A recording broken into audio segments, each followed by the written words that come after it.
Hi, everybody.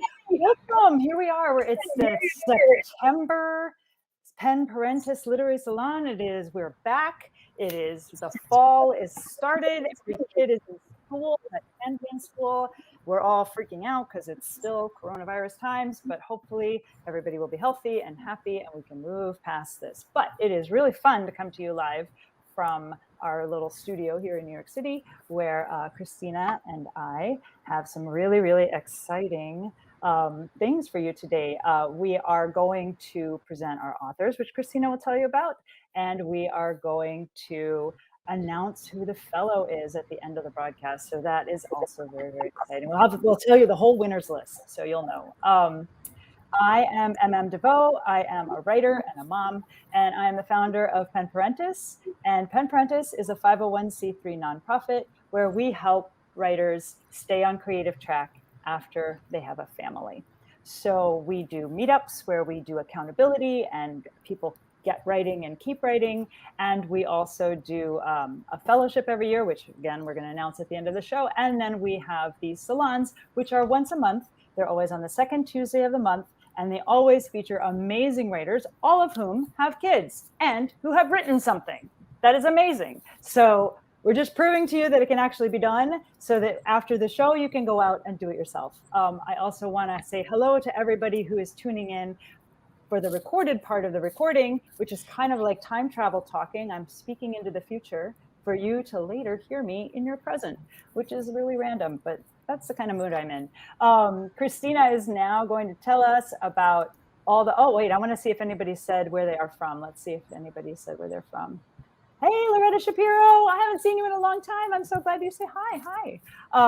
Do drop us a line and just tell us where you're from and where you're watching from. We love to know that you're here. You can make a comment at any point. We may pull you on screen. We will answer your questions. So if you are on Facebook or on YouTube, all you have to do is log in to either one of those things. If you're watching directly through the RSVP link, you might not be able to log in. So just jump over to Facebook or to YouTube, wherever you have an account, and log in, and then you can talk straight to us. Christina, tell us about who is going to be reading for us. Okay, so we have three wonderful authors. I hear some feedback, so let me just try and fix this. Hold on one second. Okay. So we have three wonderful authors today. We have Jennifer Chow at Peter Lerangis and Jennie Englund, and Elizabeth Pagel-Hogan. I love that name. Four. We're used to three. The theme today, obviously, is back to school, and I'm really where you learn to count. Yeah, I don't know about you guys, but I'm really excited about this because my kid actually went to school for the first time in person in a year and a half, and I'm hoping that it stays that way. So I'm sure you all feel that way too out there, and there's no better way to start the season than starting with YA and middle grades work. So we have these incredible authors, and I will are we ready to introduce? I think we are. First, I'd like to really, really fast thank our donors, because we live from donations. So anybody who donated for tonight, we really love you. Particularly, we want to shout out Joanna Hirschon, Rebecca Hales, Judith Wallachow, Thomas Hopkins, Karen Listener, Sabina Livadari, and Jennifer Cowell. Thank you so much for your donations tonight, and all of you. And we can just say hi real quick to Chital and Tanya and Karen and Jenny, who are watching us from the Bay Area, Delaware, New Jersey, and other places unknown. So let's bring on our authors. Yay! Woo-hoo. So, our first reader tonight is Jennifer Chow. She is the Lefty Award nominated author of the Sassy Cat Mysteries and the forthcoming Night Market Mysteries. The first in the Sassy Cat series, Mimi Lee Gets a Clue, I read it and I love it, was selected as an Overdrive recommended read, a Pop Sugar Best Summer Beach read, staff picks for Changing Hands Bookstore, Escondido Library and Richland Library, and one of BuzzFeed's top 5 of AAPI authors. Wow, that's pretty cool. Jennifer has also published other Asian American novels, including Secrets and Mysteries. She's active in Sisters in Crime, Crime Writers of Color, and Mystery Writers of America. She juggles writing and raising 2 creative-minded adolescents in Southern California. Everyone, please welcome our dear Jennifer Chow. Thanks for having me. Yay. Are we showing everybody, or are we doing them one at a time? What are we doing, Christina? We're going to do one at a time. Okay. Let's hear, then we're going to hear Jennifer read. I guess I'm up first. I guess you're up first. So since it's back to school theme, I want to start with these 2 for younger readers first, I guess.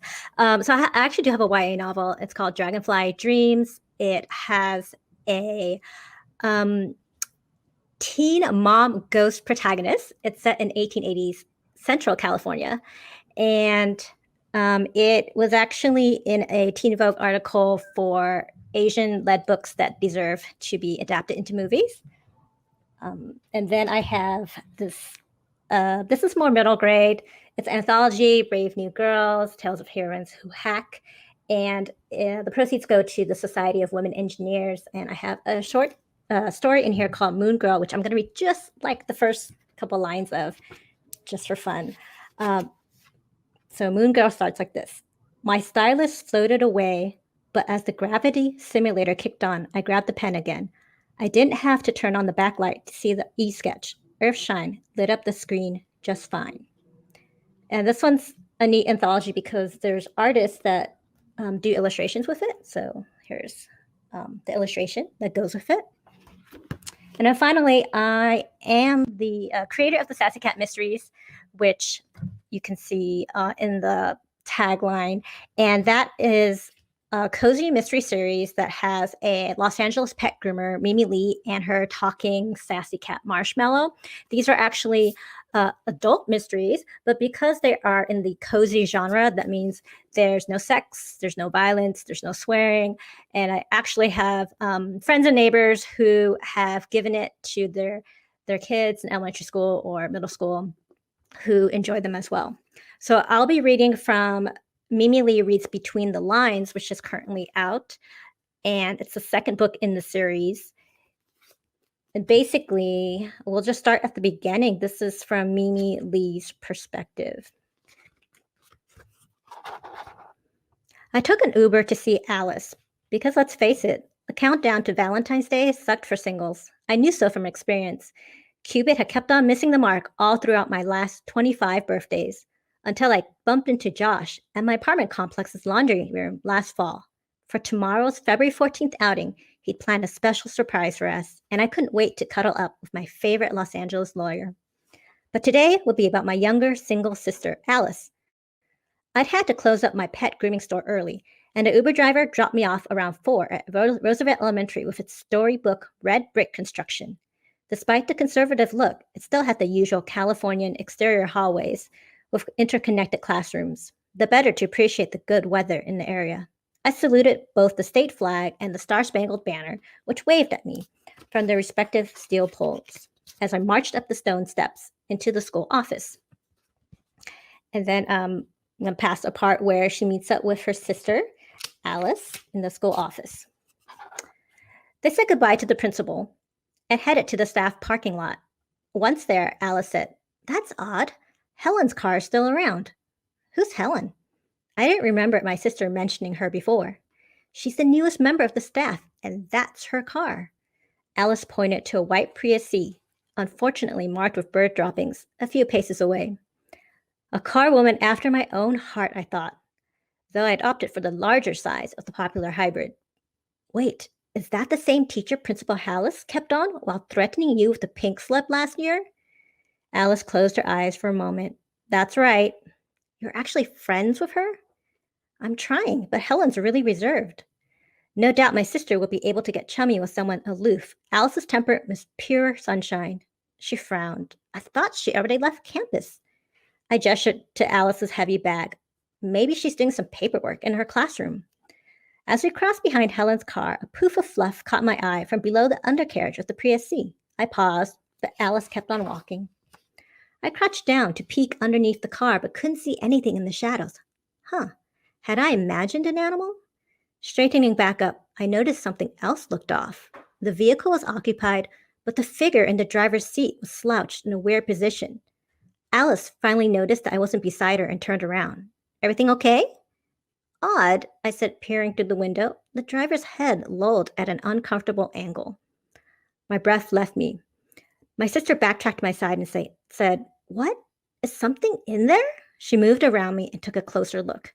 Alice screamed. The principal hurtled through the school doors into the parking lot. He goggled at a shocked Lee sister standing there. Then he noticed the slumped body in the car and his jaw dropped. Whipping out his phone, he dialed 911. And let me read the back. It's basically local teachers found dead, and LA's newest pet groomer, Mimi Lee, finds herself in a pawful predicament with her younger sister's livelihood on the line, and suspects include one jumpy principal, two fake teenagers, and three sketchy teachers. So great for school. Yay. So one quick question before we move on. How did you decide to go into mysteries? I mean, first there's the YA, but then also mysteries. How'd that happen? Actually, I think it's because I read a lot of mysteries growing up, like everything from Encyclopedia Brown to Nancy Drew. And then my mom and I would often swap back and forth Agatha Christie books. So I think a lot of it came with just, fun reading time with my mom. And so it just naturally segued into mysteries. Fantastic. Do you have to plot? You must have to plot it out very intensely first. You can't just sort of write your way into the mystery. Yeah, I do plot a lot of it, but some of it is organic. I'll have the suspects and then different motives that could be in play. And then I'll sort of let it also play out organically. Exciting. Okay. Wonderful. Well, we're going to talk more to you, so don't go away. So our next reader is Jennie Englund. She's like a sister to me. I love her. Jennie Englund is a National Endowment for the Humanities Fellow and the Wilder Award-winning author of Taylor Before and After, a Junior Library Guild selection. A Harvard Global Studies scholar and professor of research writing, her work has appeared in Mothering Magazine, the American Journal of Nursing, the Authors Guild, and in Publishers Weekly.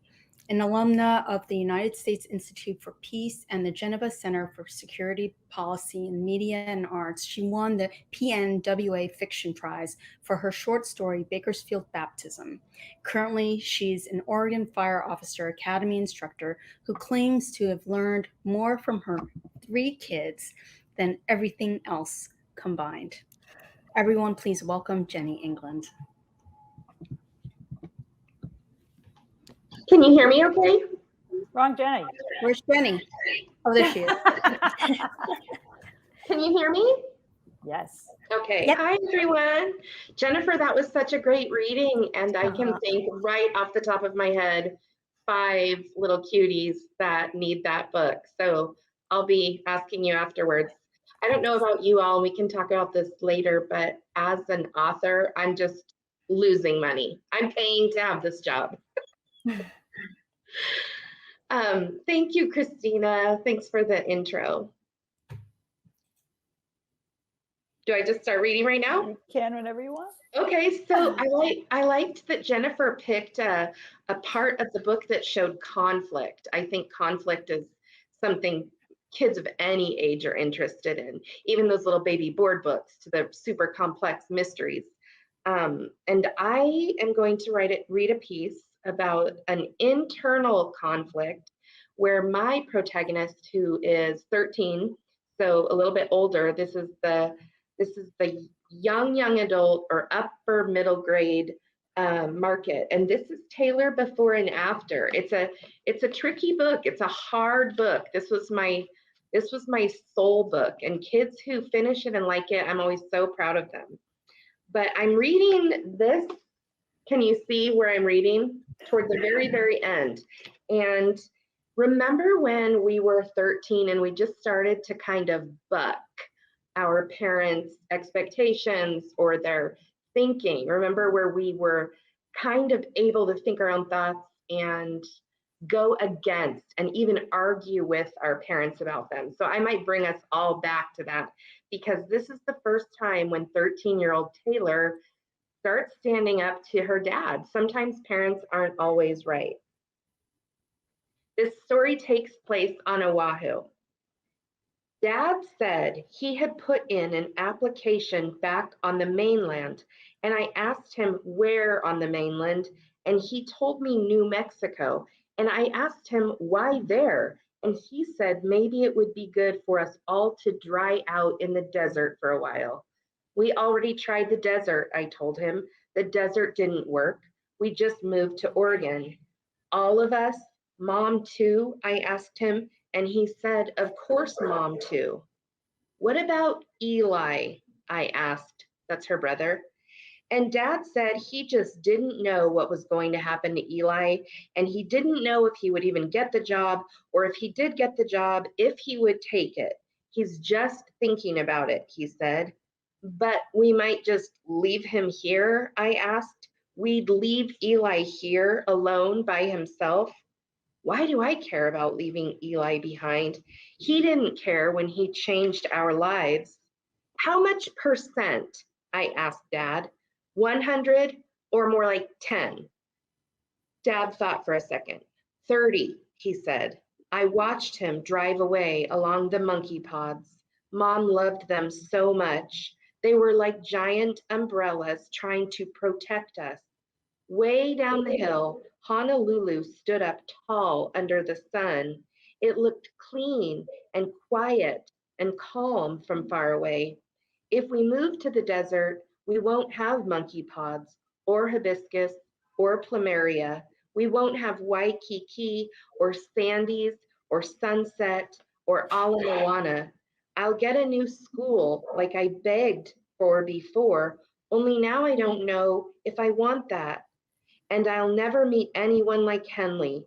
But leaving Eli, we just couldn't. Yay! I love kids who think that they're never going to see a sunset again. But Yeah. in the author's note that I worked on really hard with my editor, I used another sunset as hope. It just comes every day, no matter what. The sun comes up, the sun goes down. It's true. That's wonderful. I think what's interesting is that a lot of kids have this experience of moving, and they don't really have anyone to share it with. So reading a book like this is so helpful. Particularly in these couple of years where people have been relocating, just a lot of people have been relocating. And I love when kids want to quantify things, like how much percent are we moving? I always used to do this to my dad on a scale of 1 to 10. And then that just made me feel better. Even if it was a 10 or 1, you have a number. You had so something certain. Yeah. Christina, who's next? Thank you, Jenny. Thank you, Jenny. So our next reader is Peter Lerangis. Yay! So I just want to say, first of all, that I'm so happy that Peter's here today, because my older son read one of his series, like every single book in his series. And then now my younger son is reading his new series, and he's like going through it. So this is so fun to have Peter here. So Peter Lerangis is a world famous author, obviously, who's written more than 175 books, which have sold nearly 7 million copies and has been translated into 35 languages. His nine New York Times bestsellers include the entire Seven Wonders series and several 39 Clues contributions. His YA novel, Somebody, Please Tell Me Who I Am, won an ALA Schneider Award and was named a Best Fiction for Young Adults. His middle grade, Throwback, was named a Bank Street Best Book, which is pretty darn incredible. And many of his books have been Junior Library Guild selections. He's spoken at schools and conferences in 42 states, 9 foreign countries, and performed on Broadway, run a marathon, rock climbed in Yosemite during a 6.1 earthquake, and graduated, get this, from Harvard with a degree in biochemistry. He's a dad who has just become a grandfather. So congratulations. That's the best part. Well, thanks. Gosh, I wanted to read from a series actually the third book in a series called Throwback. I like to write adventure novels. I like to write science fiction and adventure and action novels. But I also like to investigate kids who aren't necessarily, right down the middle, normal kinds of kids. One series that I wrote recently called Max Tilt, which is basically a rewriting of Jules Verne adventures. This is obviously, you know which one this is. Reimagining it from a kid who's descended from Jules Verne, who is also neuroatypical, and that plays into how he solves the mysteries in the book. The Seven Wonders series, which is one of the books in the Seven Wonders series, The Curse of the King, which investigates a mystery that takes place in the Seven Wonders of the ancient world. And this most recent series, the first book of which is called Throwback, comes from a story that I read when I was a kid in a collection of stories by Ray Bradbury. And it introduced the idea of the butterfly effect, right? You go into the past and you step in a butterfly and the present is completely changed. And that haunted me my whole life. And I came up with an idea for a series about time travel. And time travel is like the worst thing you can possibly write about because it's impossible. I mean, you can't do it. And there's just like logical contradictions everywhere.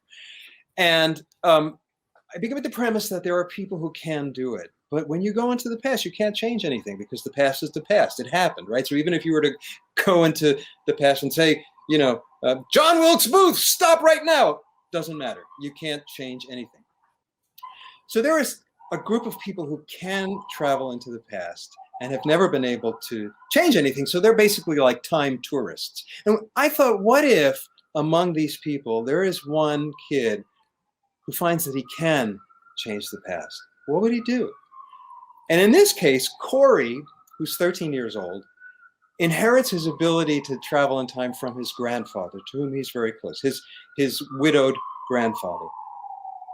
Now, his grandfather has gone back into the past many, many times, and that's tricky because if you do go into the past too many times during a time that you existed, so that you're actually two people in the same place, two identical people in the same place, your genes start to react and weird things start to happen. So he's worried about his grandfather, who's gone time and time again to 9/11 to try to rescue his wife, Corey's grandmother, from going to work that day. Corey finds out accidentally that he can change the past, unlike his grandfather, who's been futile in trying to do this. And so he gets in his mind that he's going to do what his grandfather always wanted to do. He's going to go back and he's going to save his grandmother's life. And needless to say, I'm not going to tell you what happens because that would be the biggest spoiler of all. But I am going to skip it. It sets in motion a 3-book series, and I'm going to go to the 3rd book because in book 2, Corey does something very, very good to save a life. But in doing so, he prevents a series of events through which his grandparents met. So they will never meet, and Corey will never be born. And so when he comes back to the future, comes back to the present, he's in a new form that he didn't anticipate ever being in, and he needs to talk to his grandfather. So this is how the book opens. This is the 3rd book in the Throwback series, the last book it's a trilogy. It's the last book, and it's called Out of Time. Corey Fletcher knew he wasn't supposed to eat pigeons, but it was hard to keep himself back. The bird was so close, just a few feet away, gazing at the view from the bridge. It must have sensed Corey's thoughts, though, because it let out a baffled coo and flew over the East River. Pigeons were no dummies. He growled and slinked onward, keeping his nose to the pavement.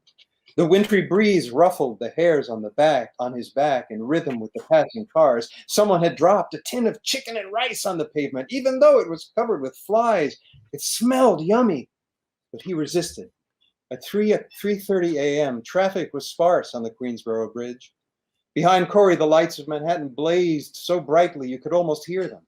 Keeping to the shadows wasn't hard when you were on all fours. The people who were huddled under grimy blankets on the walkway remained asleep. Rats stayed clear. Cars sped by too fast to notice him. Corey was worried most about being followed by his best friend, Lila Sharp. He could easily outrun her, but she was the smartest person he knew. She would try to find him. He was under the sign to Northern Boulevard when he turned to look behind him. A red Subaru bounced off the curb twice, its tires screeching. It passed him and came to a stop about 20 yards ahead. A guy in a New York Rangers jersey staggered out of the front passenger seat. The hairs over Corey's spine stood up. He crouched along the cement bridge wall and felt his own lips draw back over his teeth. Holy crap! The guy dropped a plastic cup to the sidewalk. Jerry, check this out! The left rear passenger door swung open directly into the traffic. As a yellow cab swerved out of the way, its driver leaned on his horn. He barely missed hitting a large guy who stumbled out of the Subaru. Corey cringed. These doofuses were going to cause an accident. He stepped forward to warn them, but they screamed and leaped back into the car. As it tore away toward Queens, their legs dangled out each side. Time to move fast and move smart. Someone was going to call 911, or maybe 311, which was the number for reporting wacko, unexplainable things. Like, for example, a wolf on the streets of New York City. In other words, Corey. Reaching the other side of the bridge, he stepped onto Northern Boulevard. The sidewalk shook as a train rumbled overhead on the elevated track. A truck pulled up to a warehouse lined with hot dog carts ready to be taken all over the city. None of the people seemed to notice Corey. If they did, they looked away. On the pre-dawn New York streets, a wolf in the shadow looked a lot like a dog. There, by the drugstore, a voice cried out. Corey froze. On the other side of the 6-lane boulevard, a New York City police car raced toward the intersection. Ignoring a red light, it squealed into a U-turn and pointed itself toward Corey. A siren wailed from the other direction. Back up! The cops were moving fast. Corey slipped quickly around the nearest corner. The sidewalk flew beneath him. The cars parked at the curb passed in a blur. Across the street was a public park. Trees, cover, no one would be in there now. He crossed the street and leaped through the gates. The sirens grew louder and then faded. Good. They hadn't seen him. Racing quietly through the trees, he headed east. He didn't know how he knew where east was. He just did. Queens was the western end of Long Island, only 25 or so miles to his destination, 25 miles of private homes, of people with eyes and cell phones. They would all want to protect their families against dangerous things like wolves. 25 miles to Freeport. Somewhere in that village, at an address Corey had memorized, lived Gus Fletcher, who was once Corey's grandfather, his papu, his confidant and best friend, his fellow time traveler. Papa would remember him, the old Corey. 8th grader Corey, the tallest kid in the class, nearly 6 feet tall at the age of 13, the kid with the crazy imagination that everyone made fun of. Time travel came with huge risks, catastrophic risks. That's what Papu had told him. When you were a throwback, the risks were off the charts. Now, Corey understood those words. His last trip into time had caused, well, this. The old man had been a time traveler all his life. He had trained Corey. He would know how to deal with this. He was Corey's only hope. If Corey could stay alive long enough to get there. Yay! Because it's not hard enough to write about time travel. You have to write about wolves in time travel. I love it. Set the bar high. That's so great. Yeah, Thank thanks. you. That was wonderful. So Thank you. My wife is applauding from the kitchen. how did you get the idea for the throwback series? I'm sorry, there's some static. How did you get the idea for the throwback series? I think from that Ray Bradbury story, I mean, the thing is, you know, when you write for kids, you want kids to be tested in situations that are exaggerations of what kids are going to face. I mean, you know, so when you're a time traveler, you're completely an outcast, and you also know things that other people don't know because you've gone into the past and you've seen things. And if you can change the past, well, that's kind of like a you know, a telescoping of every kid's fantasy. You know, why did I say that thing to, you know, Johnny yesterday? That was so stupid. If I could go into the past, I could change it. You know, kids are always thinking about what they did wrong and how they could make it better, and if only they could have been at a certain place when something happened. I think, and a time travel book takes those dilemmas that kids face all the time and just magnifies it and gives it really, really, you know, you can, as a writer, give it the deepest and most difficult stakes that you possibly can. And I wanted to examine that through this. And also, it starts in Central Park, and I live near Central Park, and I spend so much time in it, and I time travel whenever I'm there. I always imagine myself in the past. It's That's easy wonderful. to do in New York. Yeah, it's fantastic. Thank Fantastic. you. We will come We're back going to talk to more. questions. We have one more reader, and then we're going to have a Q&A and lots of questions. And all of you out there, you can write in your questions for these authors, and we will convey these questions to them, and you will get some answers. So our final reader tonight is Elizabeth Pagel-Hogan. She's the author of a dozen fiction and nonfiction books and graphic novels for middle grade audiences, and a contributor to Highlights magazine. Recent middle grade books include The Science and Technology of Leonardo da Vinci, a nonfiction biography, and Ocean Plastics Problem, a Max Axiom super scientist adventure, a fiction graphic novel. She is excited to release Animal Allies, 15 Amazing Women in Wildlife Research, a nonfiction book for young adult readers, in 2022. She's an instructor in the graduate writing program at McDaniel College and for the Highlights Foundation. She's also the regional advisor for SCBWI Pennsylvania West. And yay, she was the 2016-17 Penn Parentis Fellow.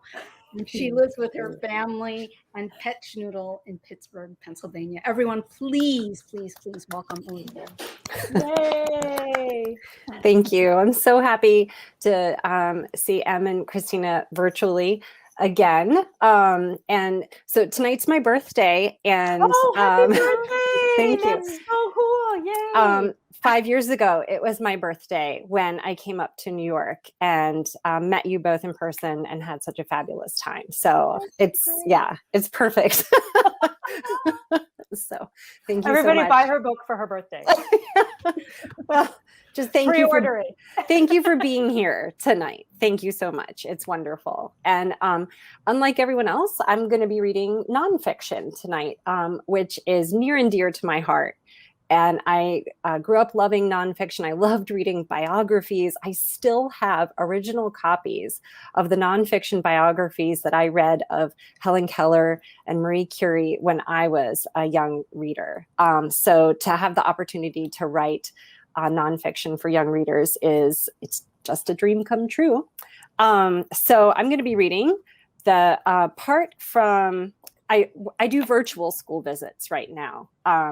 And so I come into classrooms and we talk about Leonardo da Vinci. And this is the part of Leo's life that I usually share with students because I feel like it helps them learn who he was as a real person, and not just this mythic figure that many people know him as. Okay. Leonardo grew up in the Italian countryside outside the city of Florence. Even though there were schools in Florence, Leonardo was not welcome. Since his parents were not married when he was born, Leonardo was considered illegitimate. Illegitimate children were not permitted in schools. Instead of studying in a classroom, Leonardo spent his days outdoors. His school was nature and his family's farm. That's where he learned about plants and herbs. He studied streams and waterfalls and noted the weather. He learned about the animals of the countryside, from worms and lizards to birds and horses. But he didn't simply observe the world around him. He captured what he saw in sketches and notes in his notebooks.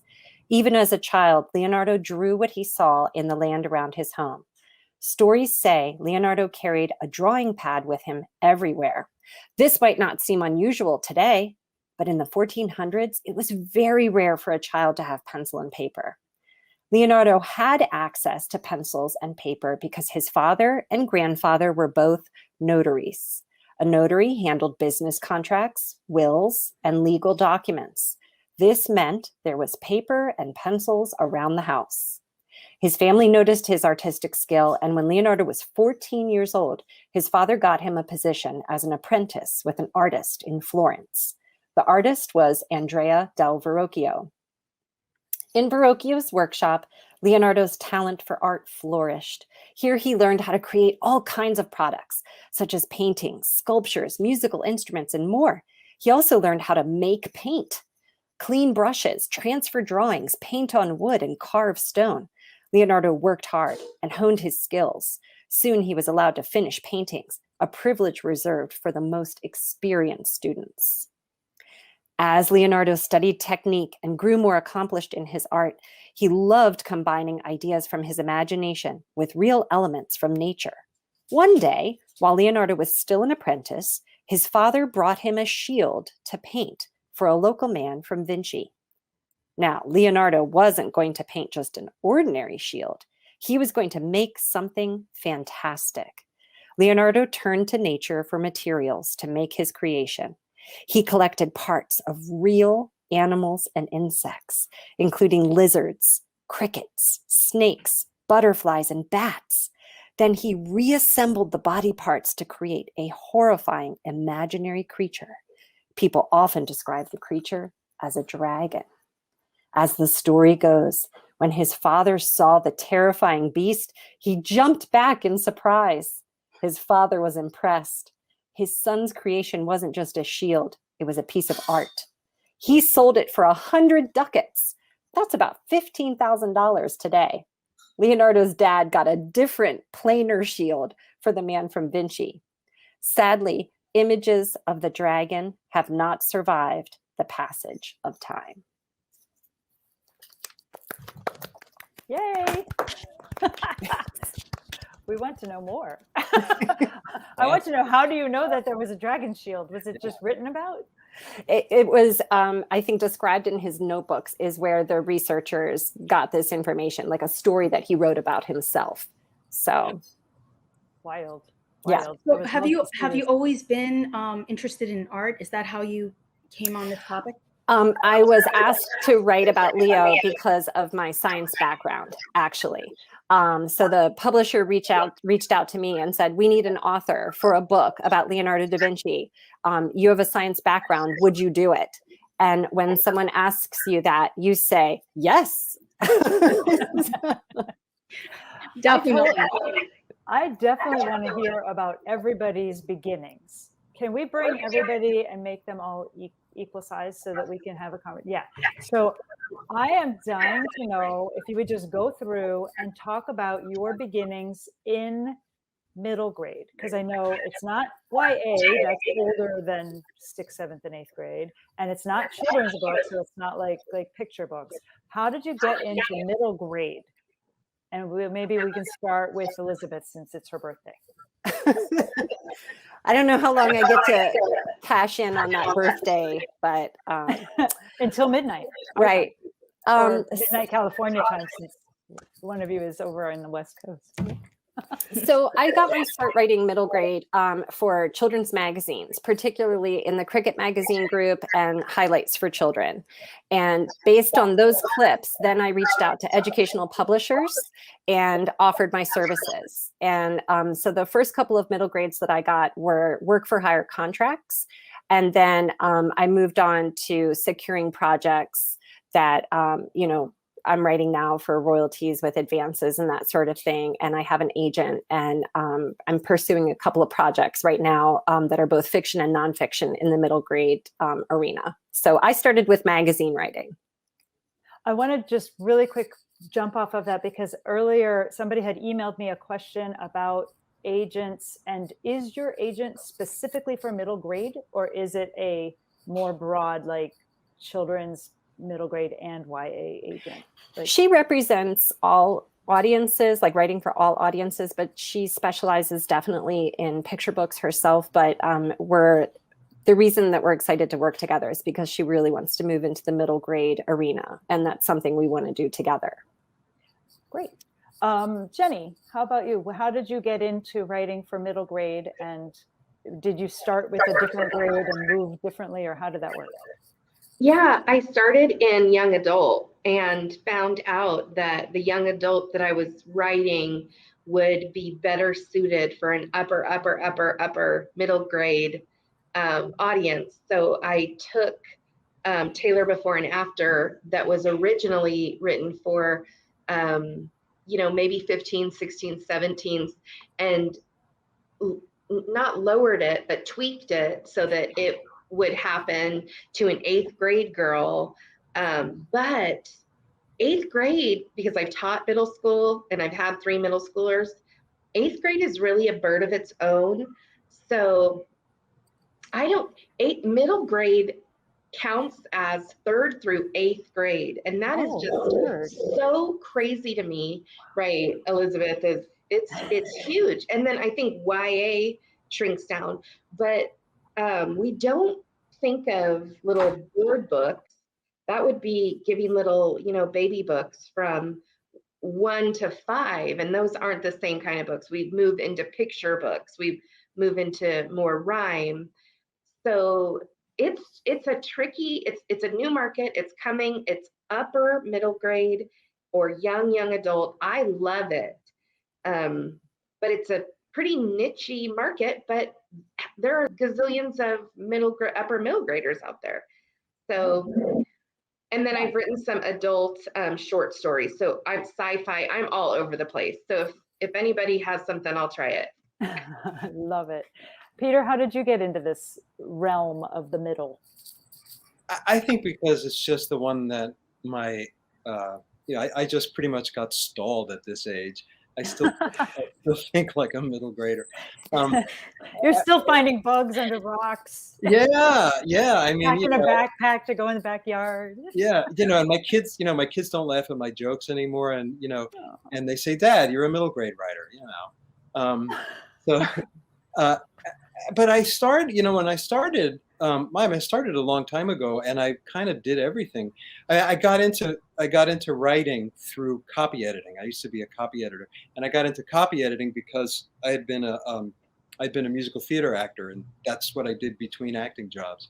So I sort of rambled around and did a lot of different things. But when I first started writing, it was because I would just sort of ask editors if they had, work for hire to do. So I did coloring books and, puzzle books and everything. And then I started writing series books. I did Party Boys. Those were middle grade, and I really enjoyed that. I enjoyed middle grade mysteries.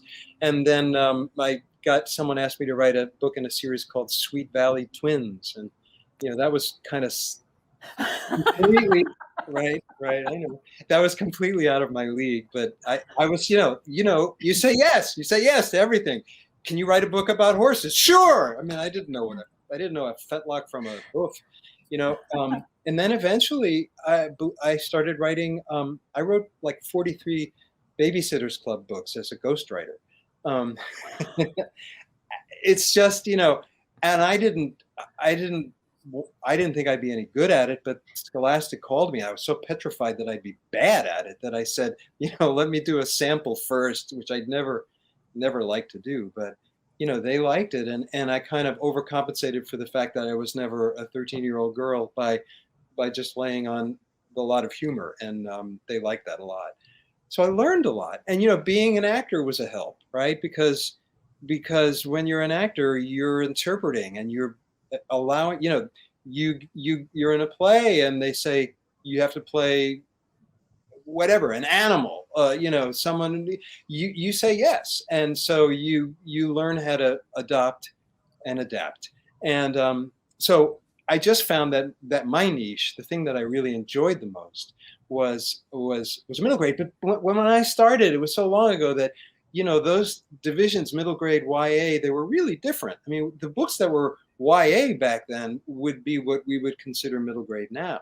So I wrote YA books, but they wouldn't be marketed as YA anymore. And then I've written more recent YA books too. But everything shifted. Everything still, I think, is shifting. But I think we all gravitate toward the thing that we love the most. I mean, I really hear what Elizabeth was saying about nonfiction, because if you love nonfiction, I mean, that's just where you're going to gravitate to. And I love lying, and so I write for. I once said that in an interview. I said, a kid was a 17-year-old high school kid was interviewing me and said, "Why do you like writing so much?" And I said, "I really like to lie for a living." And the publicist who was there watching the interview, texted me while I was answering the question and said, "Never say you like to lie for a living again." That's so great. I feel like that's the ultimate paradox, though, right? You're a time travel writer talking about paradoxes, and you just said you love lying. So now I'm going to lay in bed tonight and think about, do you love lying, or were you lying about loving lying? Right? The second book of the time travel series is called The Chaos Loop, and you just described the chaos loop. There it is. That's so great. Right before we get to Jennifer, I just want to ask, which show were you on Broadway? Oh, I was in a show called They're Playing Our Song. It was a musical. That was a good one.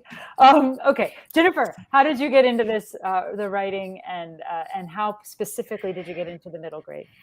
I mean, I always liked writing stories. So I was kind of the kid who would write stories.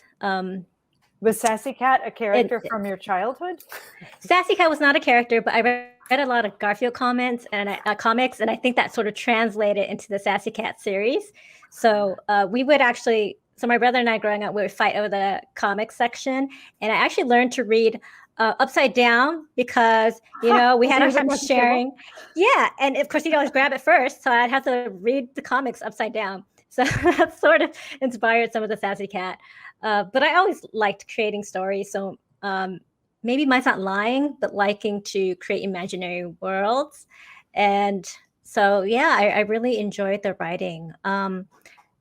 Middle grade, I mean, I guess the only one I have is this anthology that I'm a part of. And that was because I heard of a call for stories. And it was because I wanted, I was interested in the fact that they were helping this nonprofit Society of Women Engineers. And so that's why I submitted.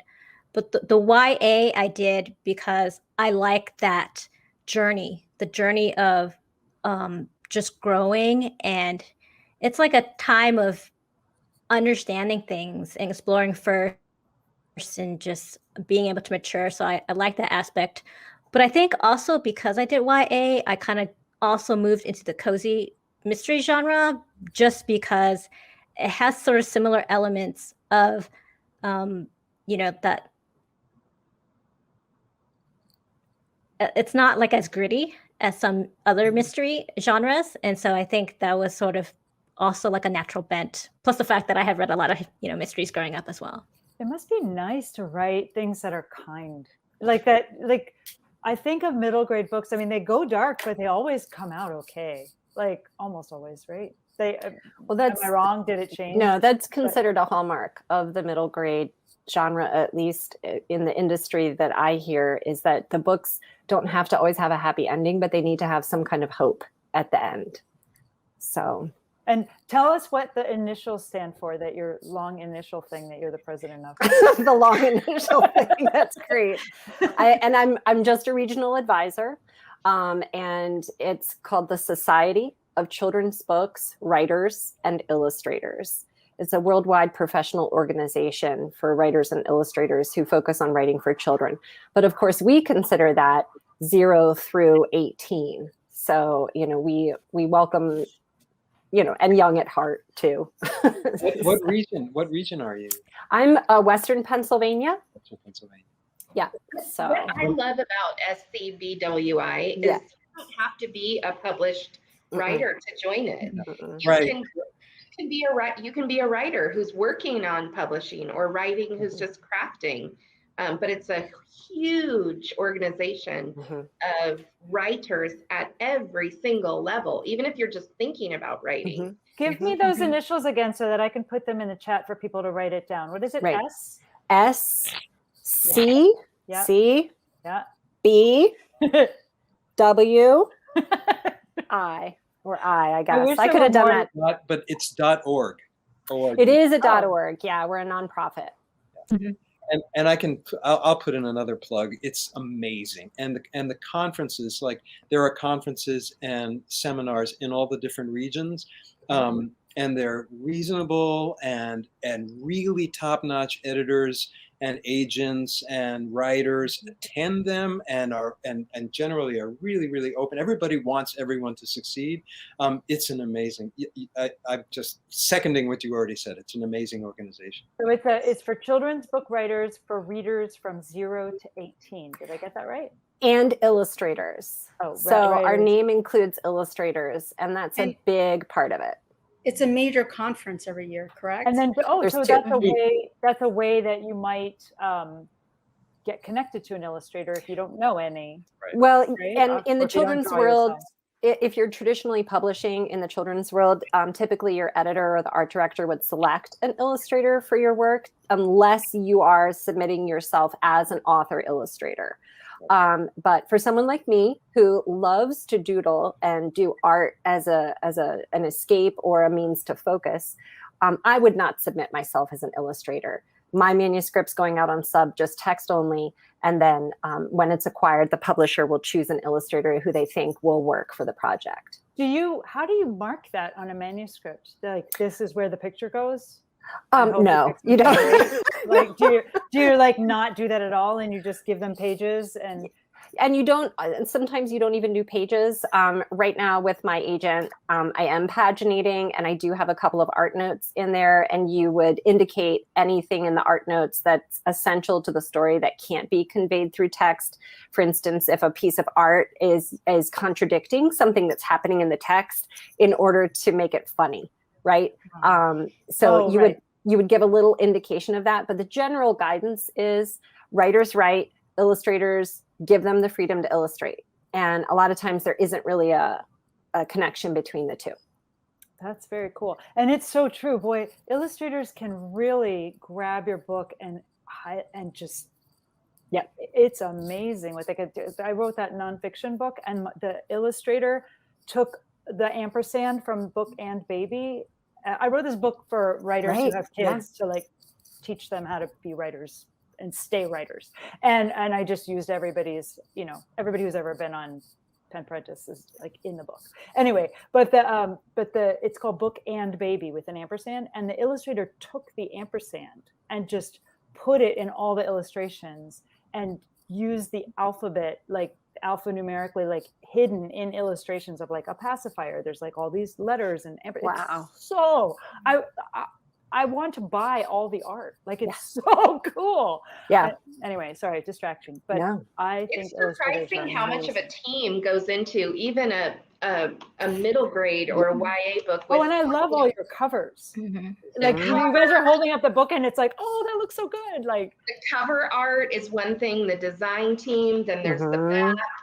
And I had a great team at Macmillan do waves at the bottom, which I never would have thought, but the cover was nice. The cover was a surprise to me. Did any of you have any input into your covers? I love it. Zero. Yeah, it's so fun. They send you the PDF and you're like, wow, I never would have. Yeah. So we talked a little bit about rules. Wait, Peter's muted. He just wanted to jump in, I think. Sorry, Christina, You'll be able to. Wait, are you muted? How do you unmute you? Hold on. Okay. Yeah.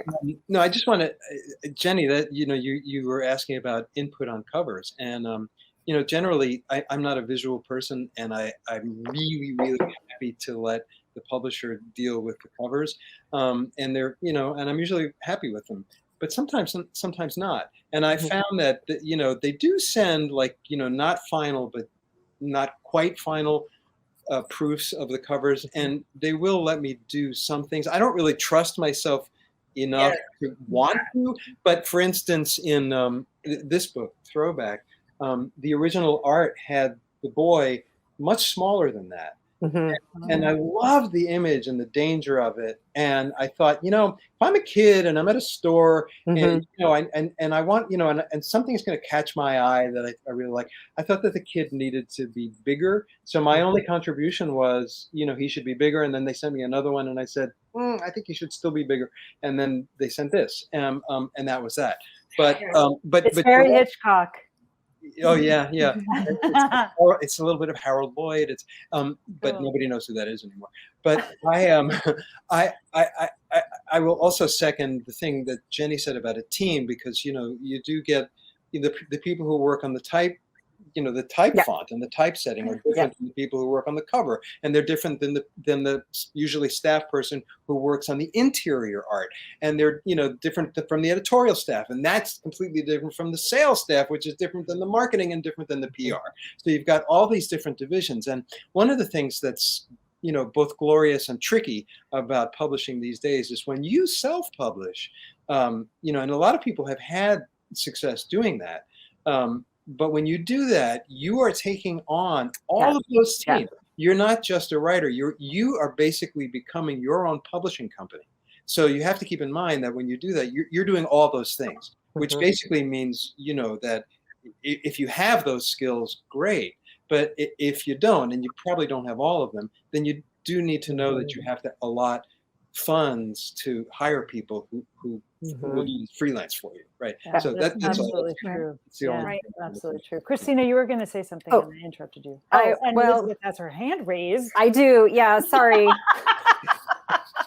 I do a lot of school visits, so I wanted to just quickly describe for anybody who's interested in writing nonfiction, if you're writing about a real person, a lot of times the publisher is not going to do illustrations.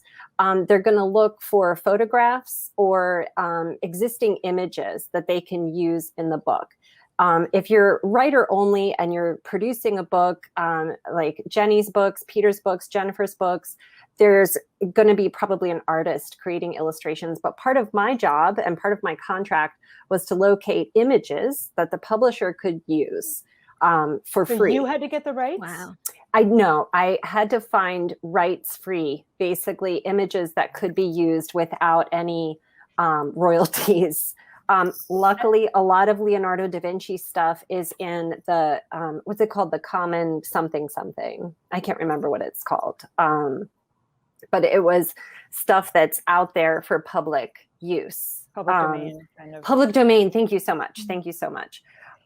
So I had to. So when you're submitting submitting something about a real person who really existed, you want to say that you have some treasure trove if you happen to have like 500 pictures of that person, or you've already collected them. Would that help your proposal then? It would, if you know where these photo archives are kept and you know how to access them.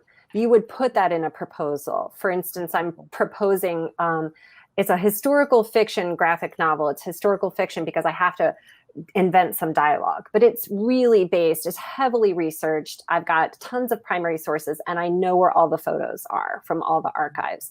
And so what we'll do is we'll use a lot of those whenever possible. But for this book in particular, I had the added responsibility of providing art for the book, which is not always the case. And if you are going to take on a contract like that, you should have somebody look it over and make sure that that extra work is being considered before you sign anything.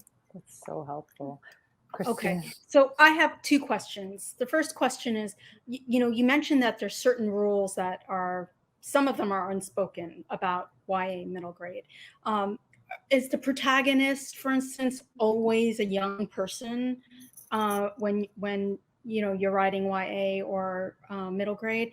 And also, how does someone know if something is actually YA or an adult book? Is there, how does someone differentiate between them? Like The Bluest Eye, is that middle grade? I mean, YA? I don't think it's YA. I'd have to check the age of the character, but sorry, I'm so sorry.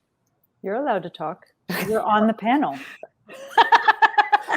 So in SCBWI, when we are looking for authors to speak in particular, and they're talking about, or agents, and they're looking to represent somebody in middle grade, they're looking for a protagonist who's between 8 and 13, generally.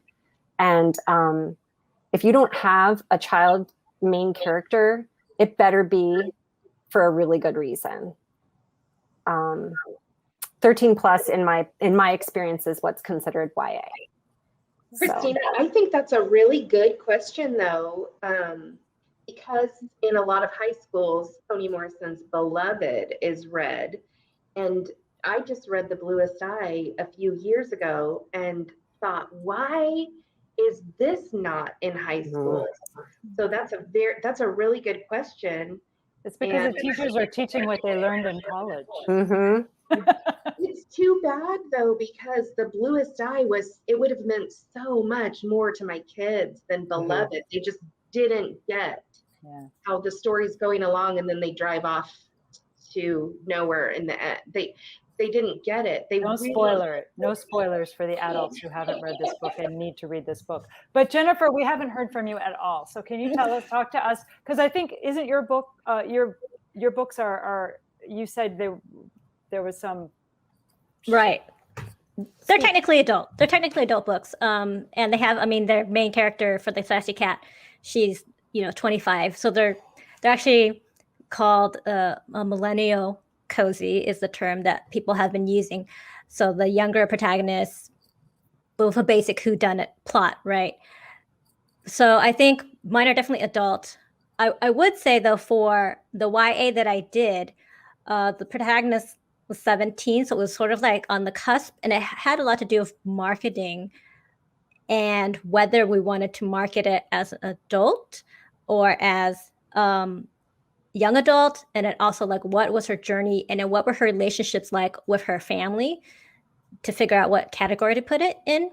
I also think of The Book Thief when I think about categorization, which is sort of a marketing, right? So in the US, YA, but then elsewhere, not YA. So that also plays a part in, how you determine sort of the genre.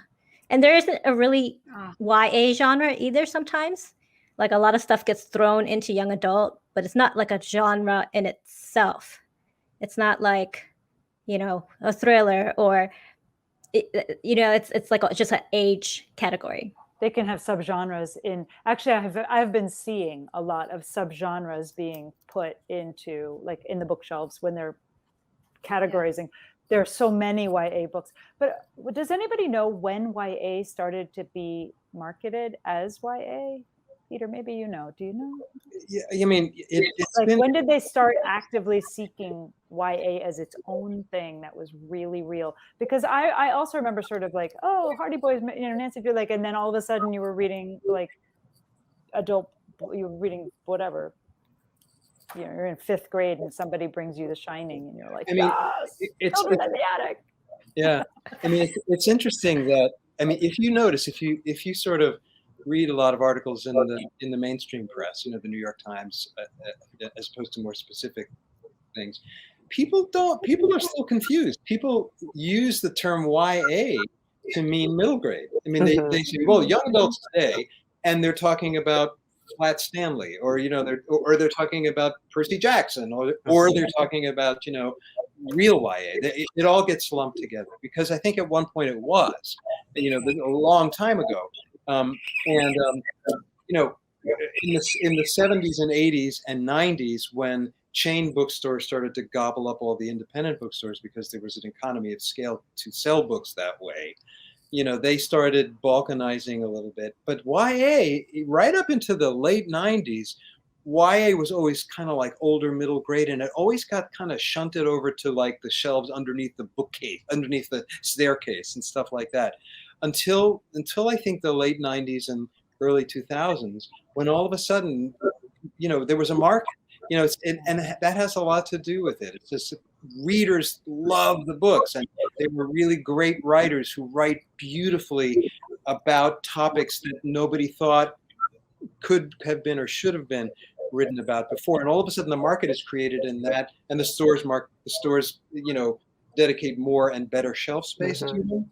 And I think that happened a lot to YA in the late 90s and early 2000s, and bookstores began realizing, we can't really just lump it in with middle grade, because people who are in their teens and 20s, they don't want to be seen in the children's book section. So they kind of broke it off into a section of its own.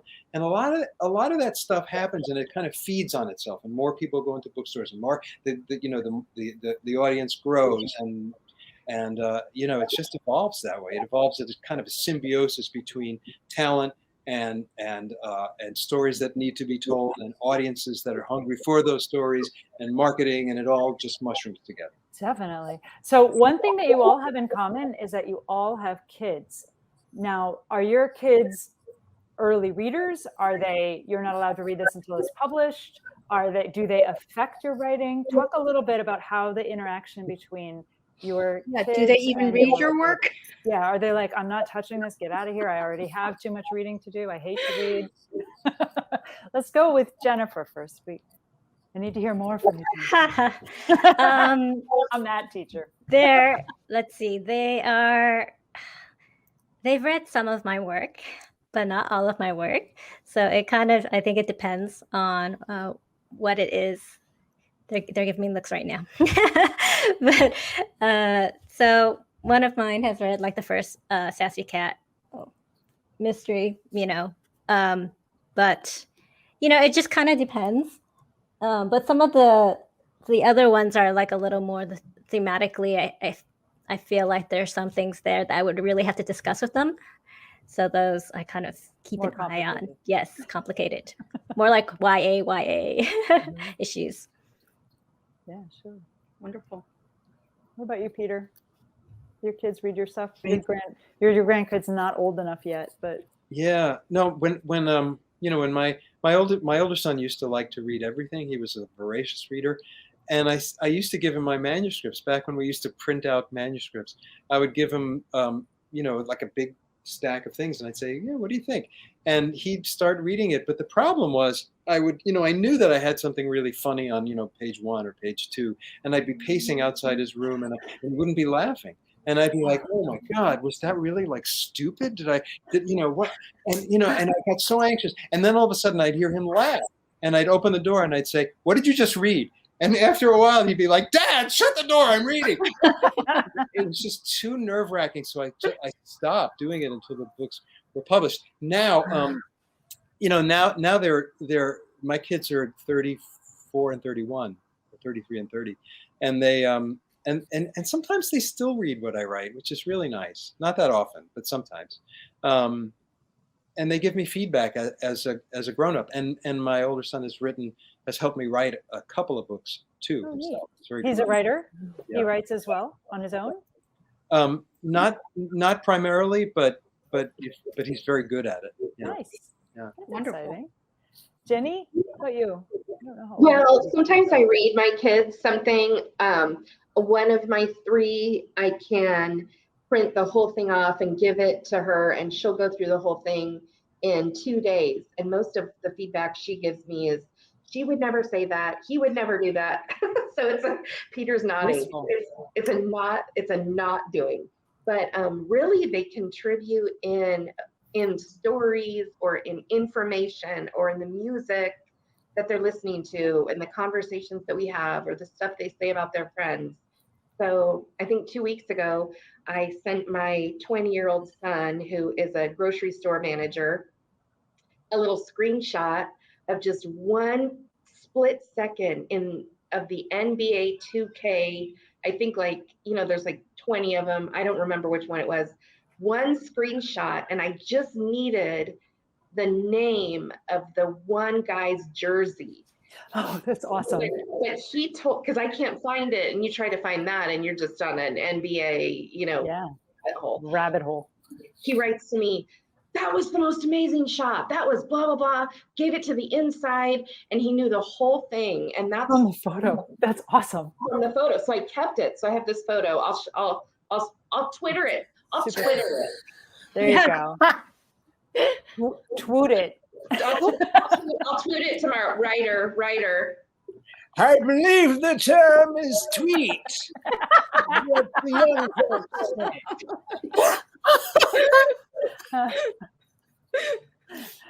Save us, Elizabeth. Save us. Elizabeth, Crying. do you test your things out on your kids, Elizabeth? Always. And I had this one epic moment where my middle son, he like finished this short story that I'd written years ago, and he dropped the paper and he was like, I forgot I was a person and I was just in your story.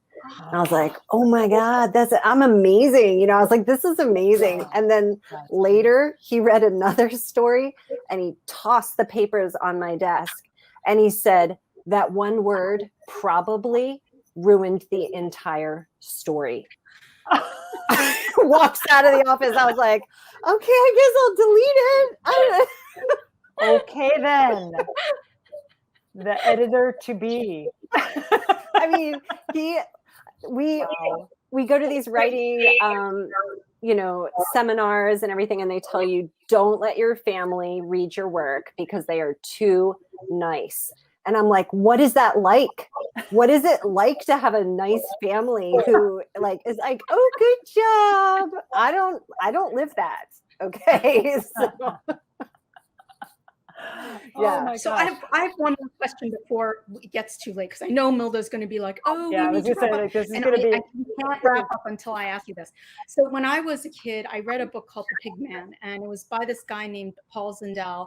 And if you wrote him, he would write you back. And I actually had a friend who wrote Judy Blume, and then they ended up becoming like friendly. Do you ever get letters from, your readers, and what's that like? Anyone? I just want to first say that I took a tap dance class with Judy Blume. I don't know. No way. Was she teaching it? No, she was a fellow student. wow. That's I didn't know she was. Everything. I didn't know she was, but the tap teacher said, you that woman next to you was Judy Blume. I said, what? But yeah, I mean, it's weird, because nowadays when you get letters, you don't get that many letters anymore because people don't mail as much, So mailing a letter is labor intensive. So, and I do get mail, and I've gotten really bad at returning it because I'm just not in the habit of writing mail anymore. But I do have, I do answer stuff through my website. I have a guest book, a real old-fashioned guest book, which allows me to respond to people that way. And a lot of readers contact through social media, and that's been wonderful because there was one young guy who he's been writing to me for a number of years, basically asking for little tips, and I don't even, I write back, and I try to help, I try to be as honest as possible. And then years later, he published the book, he self-published the book, and told me how much all of my advice had meant. And I, don't even remember what advice I'd given him. But obviously, that's another thing to remember. When you do write, and when people ask for advice and you do give it, you don't think it's that big of a deal, but it makes a big impact. And so I try to do that as much as possible. Yeah, absolutely. We were that reader once. We were the ones writing to the authors, hoping they would write back, astounded when they did write back. And I think we have a little bit of a responsibility to embrace when somebody writes to us to get back to them a little bit. Yeah, absolutely. I gotta raise my hand too. Look at that. That's so good.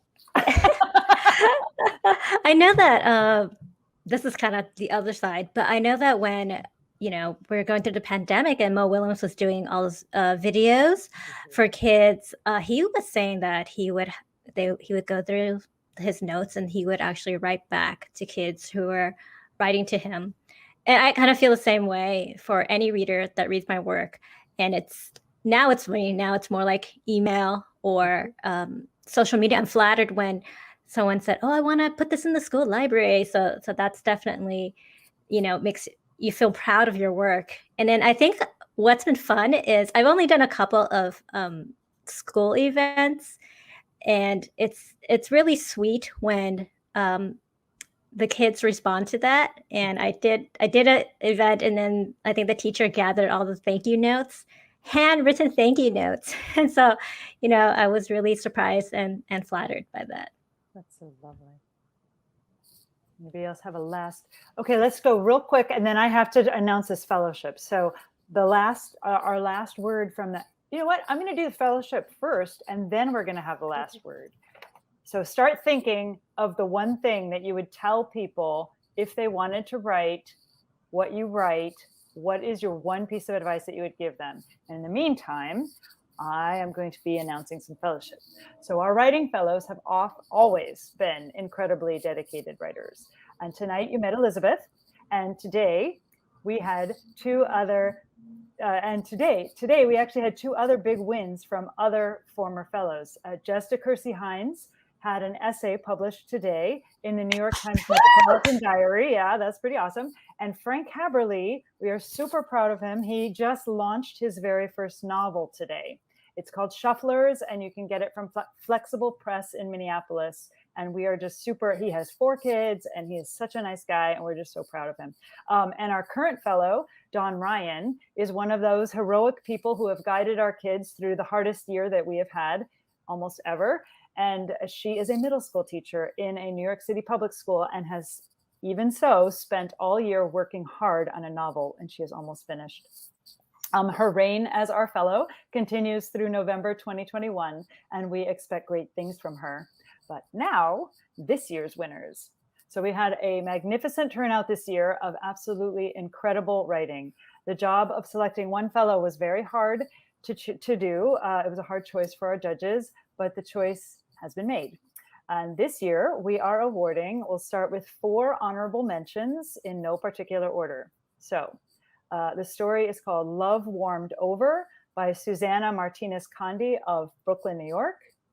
Yellow Farmhouse by Ashley Kretschmer of Louisville, Kentucky. Like Us by Robin Lanehurst of Houston, Texas. And Seeds by Mary Lou Fusco of Baltimore, Maryland. These are our 4 honorable mentions. We invite you to look at the post on Parentis' website to see all of the long listed stories. And then our 3 top prizes this year each come with a 1-year title membership as well as a small cash prize.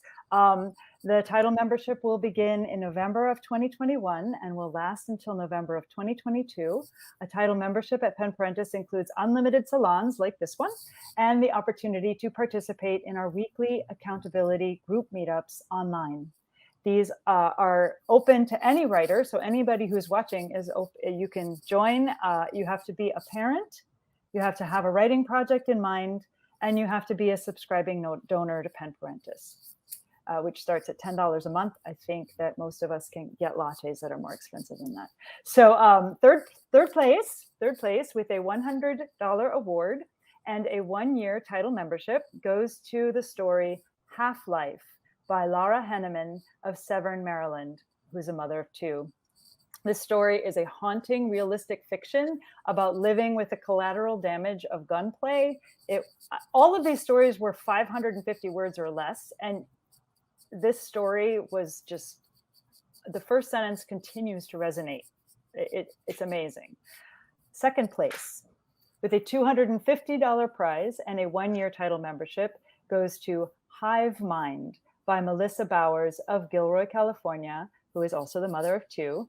And this story was an amazing, surreal, nearly science fiction, amazing story of vanishing bees and the vanishing identity of women who become mothers. And I can't tell you, this story was just amazing.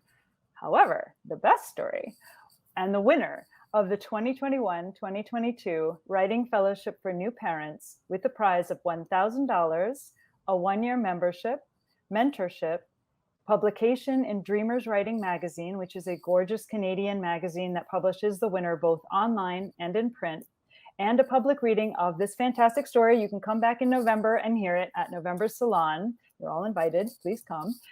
These salons are always on the second Tuesday of the month. You should always be coming to them. They're pretty good. And the winner is, the story is called Dear Barbie Arm on the Corner of 5th and Market. It is by Kelly Skilacki Clark of Seattle, Washington. Congratulations, Kelly. This story is amazing, and everybody should come back in November and hear this story. We look forward to presenting it in November. So that's the winners list. I hope you all are very happy, because I'm personally really proud of anybody who entered this year because it was a really hard year and I froze. Neat. Okay, I hope you can still hear me. But really, just writing a story this year, you're a winner. Like, if you had kids during this pandemic, like in your house while you were trying to write, you're amazing. So congratulations. And now, if everybody can just tell your one piece of advice, everybody, and then we'll let you all go for the night. You have been an amazing audience. I like all these comments. We're going to go through and read them later. Oh, I froze really ugly. That's the best. Okay, let's see. Let's start with Jennie Englund. Tell us what's your piece of advice for people? I say find some support. Get a support group. That's how Christina and I initially met. And I see some of our donors and some of our audiences in a support group that we're in.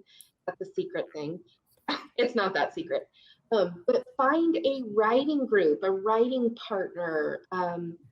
And especially if you're a single parent or a working parent or a not traditional working parent, find people that you can write with and lean on and be inspired from. That's my advice. Enjoy it. Awesome, thank you. How about Jennifer? I was actually going to say something similar, which is plug into a community, whether that's SCBWI or like a local critique group.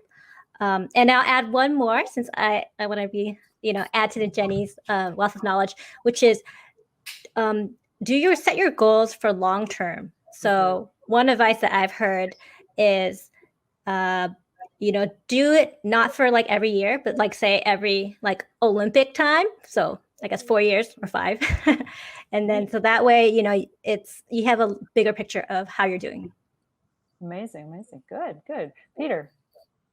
Oh, when people usually ask me this, I say, marry rich. Good one. It's not really, nothing's guaranteed. But seriously, the thing that, everybody's path is different, and, everybody gets to writing a different way. But for me, the thing that keeps coming back is when you write something, it's so hard to know how good it is or how it's going to land on someone else, and you never can know. But the thing that I always recommend is, whatever you write, read it aloud before it leaves for someone else to read. Read it aloud to yourself, and you'll find you'll grow so much. Good advice. Yeah. Elizabeth. Okay, so my final word is nonfiction does not mean non-feeling. So when you're writing nonfiction, you need to give it the same emotional impact that people put into fiction stories. It needs to make people laugh. It needs to make people cry. They need to be invested in your story, regardless of whether it's lies, like Peter's writing, or truth to the best of our ability. And it's not a middle grade book. A picture book is called Honeybee. It's by Candace Fleming. Wow. And my family owns this book. And every person in my family, when we read it, we choked up and we were invested in the life of this honeybee. And it is a beautiful tribute to the natural world and the threat that honeybees are facing, as well as just a masterwork in nonfiction. Wonderful. Amazing. So thank you, Jenny, Jennifer, Peter, and Elizabeth, all your One more viewing audience people. And No, oh yeah, one more Christina has thing. one more thing. Yeah. I just wanted to let everyone know, if come back next month, we have the theme next month is searching for safety. We have authors Thomas Dean, Maya Lang, and Andrew Altschull. So please Exciting. join us October then. 12th. We want to see you right back here, same bat channel, right? So thanks a lot for coming, everybody. Have a great night, and we'll see you next month. Bye. Bye. Thank you. Bye.